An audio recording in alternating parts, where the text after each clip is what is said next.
You have what you need to do this. Whatever aspect of playing the harp this is, you have what you need to do it. You have the tools, you have the energy, you have the time, and you have the support. You just need to know how to find those things if you don't think you have them. Find them and use them. You can do this. And what we're going to talk about today, hopefully will help you figure that out.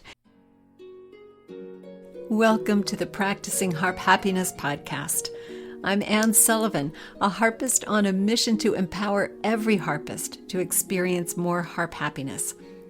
Over my decades-long harp journey, I've had lots of successes and more than a few failures, and I know firsthand what it's like to feel that playing the harp the way you want may not be possible for you.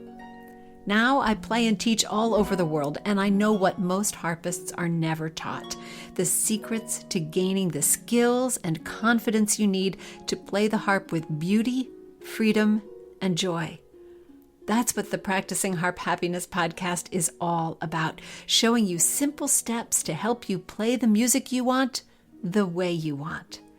If you're an experienced harpist looking for that next level, or a harp newbie anxious to avoid the pitfalls, or a harpist who just wants more fulfillment and a little encouragement, you're in the right place, my friend. So let's get started. First, I want to let you in on something special. I think the most important thing you can do for your harp playing is to develop the habits that lead to success, whatever that looks like for you. All of us want to learn how to play the harp beautifully, how to play with confidence and enjoy making music. And if you really want to learn those things, videos are great, but live learning is essential. You need to be able to ask questions and get answers. You can't do that with just a video, which is what makes the My Harp Mastery community so special. My Harp Mastery membership is for those who really want an online experience that lets them learn at their own pace and learn what they want and be able to learn live from expert coaches every single week. Plus, you get to connect with other harpists in the community who have the same desires for their playing. This is not only a powerful learning platform, but it's also the most generous community of harpists anywhere on the planet. They're harpists with a positive outlook, a growth mindset, and a spirit of support for their fellow harpists on the journey with them. We're ready for you. Join us. Just go to harpmastery.com/join-now. That's harpmastery.com/join-now. Welcome to the show. How do you measure something that is essentially unmeasurable? How do you quantify something that can't be contained or counted? How do you assess something that is completely subjective? Well, you might think you can't, but yet that's what we attempt to do every day in our practice. We try to gauge our progress. We try to determine exactly when a piece is finished or when it will be finished. But exact measurements aren't possible in music. We can't time our progress. This piece will take exactly 37 days to learn to the degree of polish that I personally want. Well, if only we could have that degree of certainty, the whole practice thing would be so much easier. I realize I am guilty of perpetuating this unreality. I often use notional percentages to represent stages of finish for a piece. For instance, I'll call a piece 80% done if I can play most of the notes correctly most of the time at a tempo that's at least 80% of my goal tempo. It's hardly scientific, but it gives me and my students a way to judge where we are on our journey with a piece. So what about you? Do you know where you are with that piece you're trying to finish? Are you at that 80% mark? If so, that's great because you're almost there. By the way, I don't believe in 100%. Perfection is not a practical goal. So instead, 90 to 95% is what I would call finished. If you're playing at Carnegie Hall, that's not good enough, but it should do for just about everywhere else. Or maybe this is what you've experienced. You get your piece to 80% without much trouble, but then it gets stuck there. It just won't get over that last hump to the 90% mark. That hump and how to get over it is what I'd like to talk about with you today. I want to talk about the factors that contribute to progress and to growth, as well as how to find the way to close that gap between where your piece is now and where you want it to be. We can't exactly create progress by the numbers, but we can find the steps that will pull you out of the place you are stuck and move you forward. Before we get too serious, though, I want to take a moment to wish you a happy St. Patrick's Day. The day this episode goes live, and I realize you might be listening to it later, it is St. Patrick's Day 2025. And as a person with some Irish heritage, my name is Sullivan after all, I like to just take a moment and wear the green and celebrate St. Patrick's Day. It's just kind of a fun thing, which of course is probably why I chose an Irish song for our March My Harp Mastery course. And if you're not a My Harp Mastery member, of course, it's also our March seminar. It's those variations on the Irish ballad Bendemeer's Stream. So that's my little bit of Irish coming out here in March, and I invite you to join us. The My Harp Mastery members have been enjoying working through the first few variations that I've written for that piece, and if you haven't joined our seminar series yet and this interests you, I urge you to jump right in. It's not too late. You'll get the replays for the couple of calls you've missed, and you can jump right in, get the PDF, get all the instruction, and learn this piece along with us. A quick note here. I first learned this piece, Bendemeer's Stream, when I was 12. I was asked to be part of the Irish exhibit at the Philadelphia Folk Fair. And there were booths, of course, from all sorts of different ethnicities and nationalities. And I played my harp, my big harp, because I didn't have a little harp. I played my big harp as part of the Irish exhibit. A lovely man named Colin Healy was in charge of the exhibit and had asked me to do this. So I had to learn some Irish songs. I didn't know any. And I had to learn them and play through the book while I was sitting at the booth, and then do some solo presentations in the big Civic Center in Philadelphia. So I did that, and Bendemeer's Stream was one of the pieces that I played. So I've known it and really enjoyed it for a long time. And so this was just sort of a chance to bring back that memory a little bit and write a piece and share it with all of you. So that's, as I said, that's been our My Harp Mastery course, our theme going on this month in March, and it is our March seminar. So feel free to jump in and join us there. Now, we are talking today about closing that gap, about getting over that last hump, making that last part of the piece you're working on come together, and how to get from where you are to where you want to be. And we're going to be talking about that in terms of not just solving that one problem, but creating this entire habit of growth that's going to go along with that and help keep you from getting stuck there in the future. So as we talk about this, it seems like a good time to remind you that I have the Finish It course, which we have just made available to you. This is the replay of the Finish It intensive that I did in January. There were quite a number of people, including our My Harp Mastery members, who took that intensive live. But if you didn't, this is your chance to get into the intensive. And it's not live, you'll just be watching the replay, but I have added an introductory video. And by the way, if you took that intensive live, you still have access to it, and you have access to that new introductory video as well. So you're not missing out on anything. But if you didn't do it in January, you can do it now. And we've made it available and very, very affordable. So you can get that seminar and workshop where I teach about how to finish a piece, what's blocking you, and how to get that last bit of polish on it. And we're talking about more than that today. We're talking about that same idea, but in a broader sense. But you'll learn a little bit about what's going to be part of what we talk about there as well. It's just a little bit different.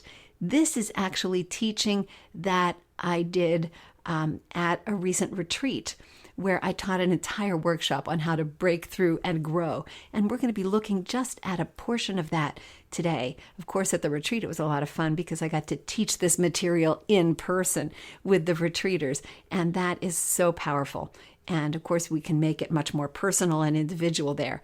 But I wanted to share those concepts with you because I think it's going to help you get from wherever you think you are to where you know you want to be. So we're going to be talking about this, of course, in terms of the techniques you need to use to get across that hump, get over that hump, but also in terms of what it's going to take to grow so that these humps don't show up quite the same way in the future. So if you want to join the Finish It course, you can find those links right on the homepage of harpmastery.com or in the app, or of course in the show notes. And that's enough about that because I want to get started to teach you how to break through and grow. I want to start with 3 things I call the 3 uncomfortable truths. They are 3 things that are most definitely true, but they're not necessarily helpful. Well, the first 2 might not be helpful. The third one might not be a truth that you have owned yet. So we're going to have to work on that a little bit. But the thing is that when you accept these things, progress becomes much more relaxed. You can be less stressed about your progress because you can accept these things. So here are the 3 uncomfortable truths. The first one, it will take longer than you think. I know you feel like you've already learned this one. You've learned it the hard way, right? Whatever it is that we think we're going to do, it just takes longer than we think. Oh, I'll learn this piece in a month. Well, maybe not. There are some things, of course, that go faster than we think, but those always seem to be the exceptions rather than the rule, right? So when you accept that it's going to take longer than you think, you take the pressure off yourself. So it's not what we want to hear, perhaps, which is why I call it an uncomfortable truth. But it is reassuring to know that, okay, I thought it was going to take this long and it's going to take longer, but you know what? That's something I can expect, and so it's something I can live with. Okay, uncomfortable truth number 2. It will never be perfect. Please remember that perfect is not what we're practicing for. In fact, we are practicing perfecting, not perfection. We know it's not going to be perfect because it's not something that we can replicate on demand every time the same way. Music is a living art. It's an art of the moment. It happens once and that moment is gone. Which is great news if that moment was a mistake, right? It's gone. It's history. It's over. It's done with.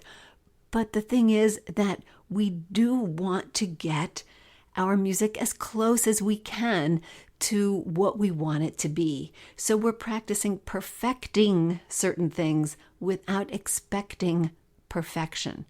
Perfection is not, I believe, a healthy goal. So accept that it will never be perfect and give yourself grace for what's not correct right now, what's not the way you want it to be. That's not moving you perhaps closer to where you want to be, but it's going to make this journey a little bit easier. So remember, it will never be perfect, and that's okay. Even the great performers don't play perfectly. We might think it's perfect, but their standards are at a different level and they hear different things and wish they had done them differently. So please don't think that other people can do this. This is everybody's experience is imperfect. Okay? That's the second uncomfortable truth. And here's the third one, the one you may not believe. It's this. You have what you need to do this. whatever aspect of playing the harp this is. You have what you need to do it. You have the tools, you have the energy, you have the time, and you have the support. You just need to know how to find those things. If you don't think you have them, find them and use them. You can do this. And what we're going to talk about today, hopefully will help you figure that out, that you do have what you need to do this. And remember, part of what you might need is somebody with you on the journey, right? That's what a teacher or a coach is for. You don't have to do this on your own. Remember that support system is part of that, maybe it's your secret weapon, right? It's like, yes, okay, I've got somebody in my corner who's on this journey with me. That's what a teacher or a coach is for. So that's part of your success system. Now it's time to think about how we're going to close the gap, that gap between where you are and where you want to be. There are 2 questions that you need to answer in order to start closing that gap. And they're really designed to give you clarity, to require you to be specific. I think one of the biggest problems we encounter is that we know that our piece isn't right. It's not done yet, but we often don't dive a little deeper, don't explore further to figure out exactly what about it isn't done and what the quality that it needs to have to be done is. What does done look like? So here are the 2 questions that I think can help give you some clarity on that. The first one is, what do I want now with this piece? What do I want now? Well, if you're going to say to finish the piece, okay, but what does that mean? Does it mean that you want to play it from beginning to end without stopping? Does it mean that the tempo needs to be faster? Does it mean that it needs to have more expression, more flow? Does it, what does it need? What do you want to give to it? Now, I reframed that question and you'll see why in a minute. What do you want the piece to have? I think that's so important because the funny thing is when I have asked harpists, that specific question, lots of times they're not sure. They're like, well, it needs to go faster. Okay, that's an easy one, right? And if it does need to go faster, that's very specific. So let's start there. Suppose that's part of that last 10%, that gap that you can't close, that hump you can't get over. It's like, I can't get it fast enough. It still sounds too slow. That's what you want. Okay. Well, let's figure out what the music needs now. That's the second question. What do you want now? And what does the music need now? All right, I realize that's not the kind of question you're used to asking, and you might not even be sure what exactly I mean. But the thing is that sometimes what we want to have happen and what the music really needs are not precisely the same. So, for instance, in that piece that we think is too slow, what the music might need is more flow. It may not need to be faster. It just may be that we're playing so slowly that we can't feel the flow.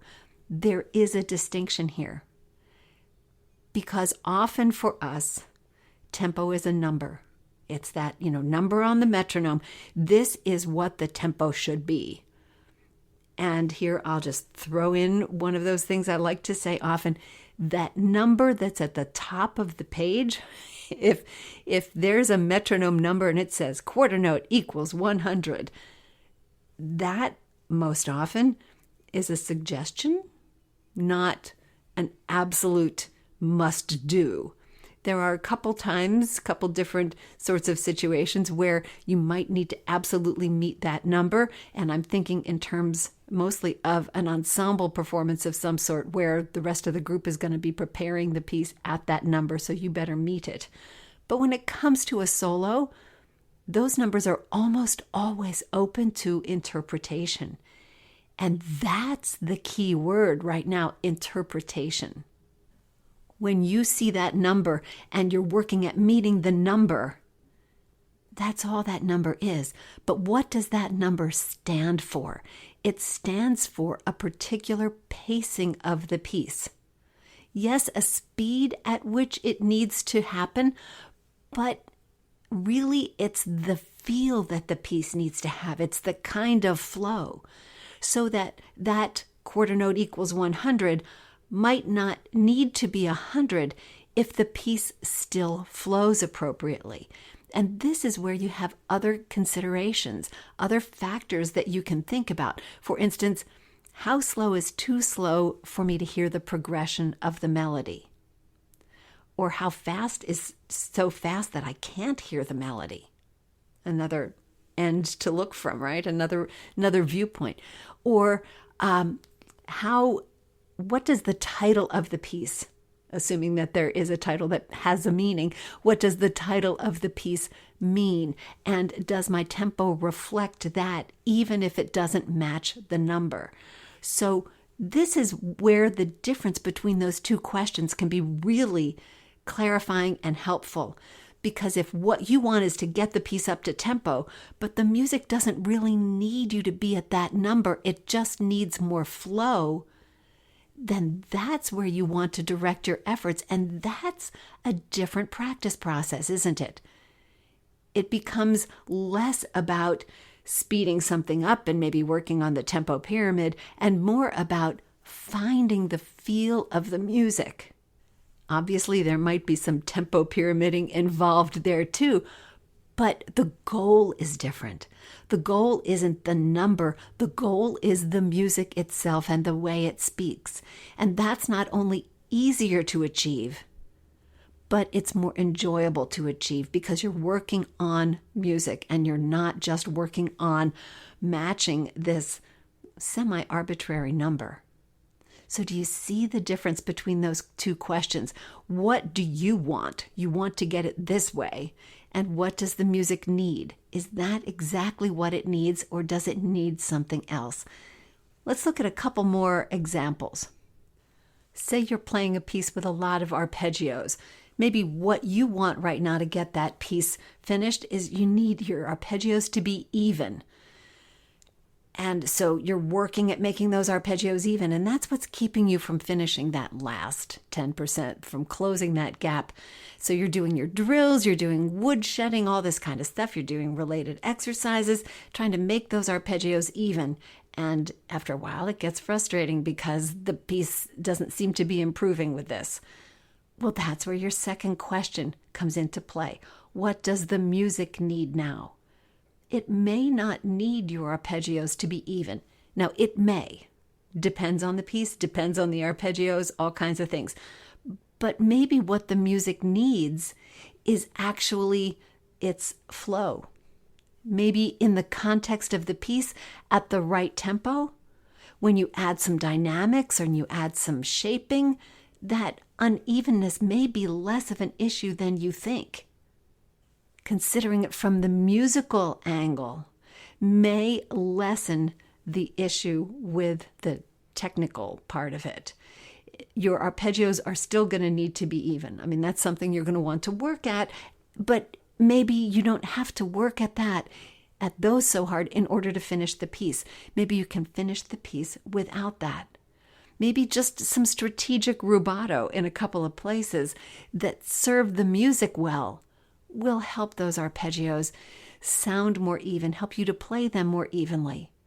It depends on the particular piece of music, of course, but realize that what the music needs is the music, and it may not have anything to do with the evenness or unevenness of your arpeggios. Another example. What do you want now? Well, you want your music to sound expressive. I've had lots of harpists say to me, I don't know, it just sounds so wooden and so stiff, and it's just not musical or expressive. And I'm doing the dynamics, but I don't know why it still sounds this way. Well, that's a case where the second question answers everything. What does the music need now? It might not need more dynamics if you're already doing that. It just might need to be at the right tempo. It might need to have that flow. I'm not talking about a tempo number again, don't go back there, but the right flow for that piece. The thing is, if you're playing a piece too slowly, it doesn't matter how much legato you use and how beautiful your dynamics are, it's still going to sound pretty plodding because the flow of the music isn't supporting your dynamics. You need to find that flow, find the right pace for that piece, at least for you now. And often that's enough to solve that problem of just feeling unexpressive no matter how much you do the dynamics. So that's the difference between what you think you need to work on and what the music really needs. And that's often where the gap is. If you can find out what the music needs, it makes it so much easier to figure out what to do to get there. But there's a third question.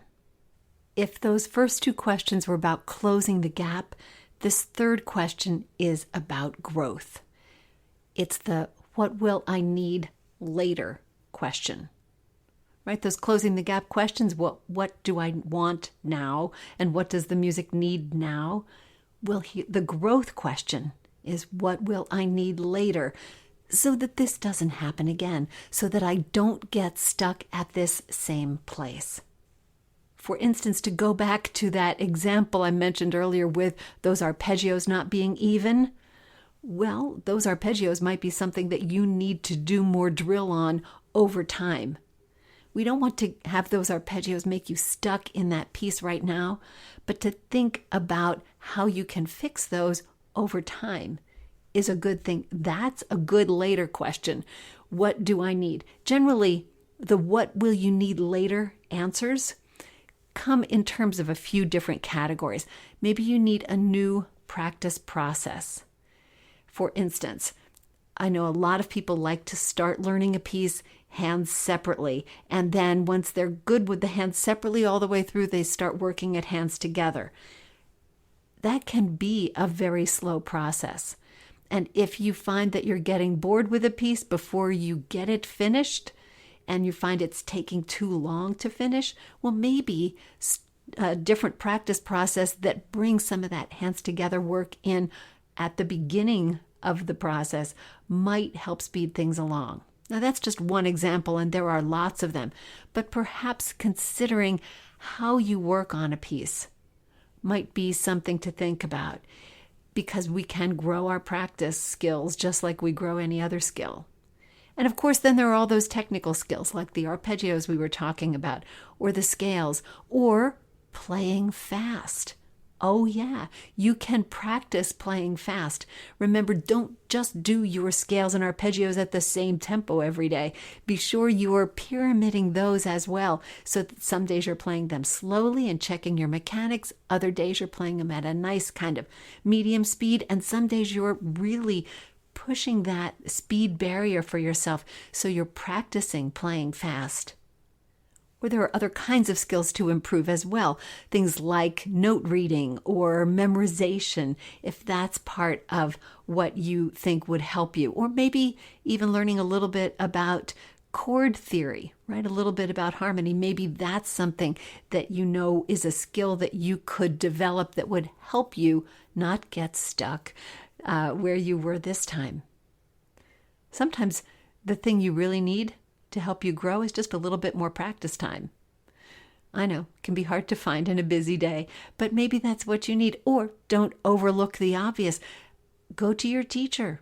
Get a teacher, get a coach, get someone else with the expertise to save you from the pitfalls, from getting stuck in the quicksand, showing you the quicker paths to get things done. So don't ignore that. That's an important resource for you to use, because remember, you have what you need to do this. You just need to be sure you're using the tools you have, developing the skills you need, and using the resources that are available to you. I'd love to hear what you thought of this episode today, how we can look at the difference between what we think we want in order to get our piece finished and perhaps what the music itself wants, what it needs, and then looking at the further question, right? What do I need to grow to prevent this from happening again? I'd love to hear what you think of this and if there's some way that you can particularly apply it to what you are doing. Feel free to just drop me a line. You can email me at podcast@harpmastery.com. I would love to hear from you. And by the way, I'm having just a little mini party moment right here because this is the 200th episode of this podcast. You know, it's always funny when you start something like that, you intend to be consistent. You don't know exactly what's going to happen, but here it is 200 episodes later. I can hardly believe it. So if you want to celebrate with me, feel free to give me a little like on whatever podcast app you're using. Particularly if you are in Apple Podcasts, go ahead and give this a like, give us a rating. And also, something for those of you who have requested podcast transcripts. We're getting all this done for you, but if you subscribe to this podcast on Apple Podcasts, Apple provides a transcript for you so that you have a transcript right there on your podcast app. So Apple Podcasts does that for you automatically. How cool is that? Once again, I invite you to join us for our March seminar. We're celebrating St. Patrick's Day today, of course, and we'd love to have you on the call with us as we're learning more of those variations on Bendemeer's stream. The Finish It course is there for you. We'll give you some different ideas for finishing your piece, a lot more detail in that particular course. Next week here on the podcast, we're going to be answering this tough question. Are you practicing enough? We're going to talk about what enough means and how to get more done with less time. That'll be part of our discussion as well. So that's next week here on the podcast. In the meantime, remember every day is a day you can add more harp happiness to the universe, to your world, and to your spirit. And all you have to do is play. Thanks so much for listening, and I'll see you next time.